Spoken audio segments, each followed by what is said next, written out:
So, picture this, my sister slaps me square across the face in front of 200 wedding guests. Why? Because I had the audacity to say no when she demanded my multi-million-dollar penthouse as a wedding present. And as I stood there, cheek stinging, the room didn't gasp in horror. They laughed. But that was before they knew what I was about to do. This whole insane story starts, as you might guess, with my family's completely off-the-charts entitlement. For as long as I can remember, my sister Sabrina was the main character, and I, Vivian, was just a supporting role in her production. She was the star, the dreamer. I was the one working 2 jobs to help pay for her pageant dresses.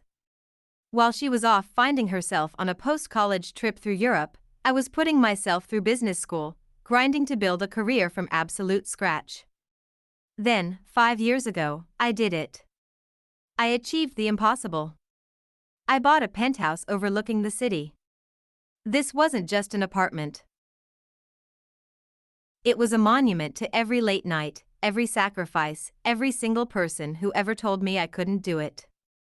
It was my sanctuary, the one place on this planet that was all mine, built by my own 2 hands.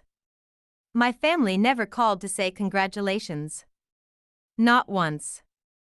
To them, my success was just an inconvenient footnote in the grand, sweeping story of Sabrina's life.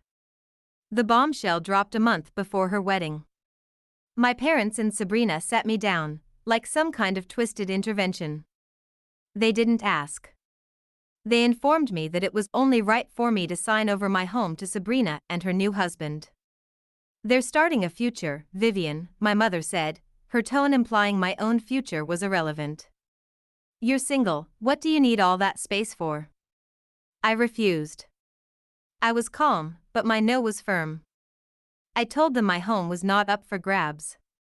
It was mine. The look in Sabrina's eyes, man, I'll never forget it. Fast forward to the wedding reception. A gorgeous, lavish affair, paid for with her fiancé's money and, ironically, a hefty loan from me that I was told not to mention. During the toasts, Sabrina called me up to the stage. For a split second, I foolishly thought she wanted to make peace.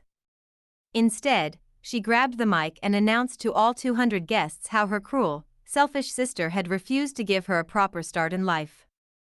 And then, as the microphone let out a whine of feedback, she slapped me. The crack echoed. A moment of stunned silence, and then, laughter. Her friends, my cousins, even my own parents, they chuckled as I stood there, my cheek on fire and a humiliation so deep it felt like I was drowning. I didn't scream. I didn't make a scene. I just turned and walked straight out of that ballroom, with the sound of their laughter chasing me down the hall. In that moment, something inside me just snapped into place. The hurt was still there, but it was hardening into something cold, sharp, and clear, a purpose. They were all laughing then, but they wouldn't be for long. The public humiliation they designed for me was about to boomerang right back at them. Here's what my family didn't know. One of my friends, completely appalled by what was happening, had started recording on his phone. He caught everything, Sabrina's speech, the slap, the wave of laughter. The next day, I didn't hide in shame. I'm a professional, and I've spent years building a network. I sent that video to a handful of trusted contacts, journalists, lawyers, and industry leaders who actually respect me. I attached a simple, factual caption. This was my family's reaction when I refused to sign over my home as a wedding gift. This is not just family drama, it is an assault. I posted it to my professional social media accounts and then shut my phone off. The video didn't need any angry commentary from me, it spoke for itself. By the next morning, it was a firestorm. The story went viral. The public response was a tidal wave of support for me and utter condemnation for my family. My sister's fairy tale wedding had become a public relations catastrophe. Her husband, an investment banker whose entire career hangs on a spotless reputation, was horrified. All those expensive wedding photos were now just evidence in a story of public assault. The frantic calls started pouring in. First my parents, furious that I'd aired our dirty laundry. Then came Sabrina, sobbing, not with remorse, but with pure terror. Her new, wealthy in-laws were threatening to pull all their financial support. Her husband wasn't speaking to her. Her reputation was shot. My family thought they could shame me into giving them what they wanted.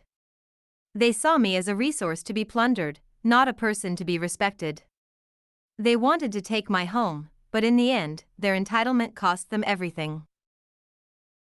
My firm has actually thrived, with clients reaching out to express their admiration for my strength. My sister's marriage, not surprisingly, crumbled in less than a year. They were willing to destroy our family over a penthouse they felt entitled to. I just held up a mirror to the truth. Was I wrong to expose them, or was this revenge justified? Let me know what you would have done in the comments below, and don't forget to like and subscribe for more stories.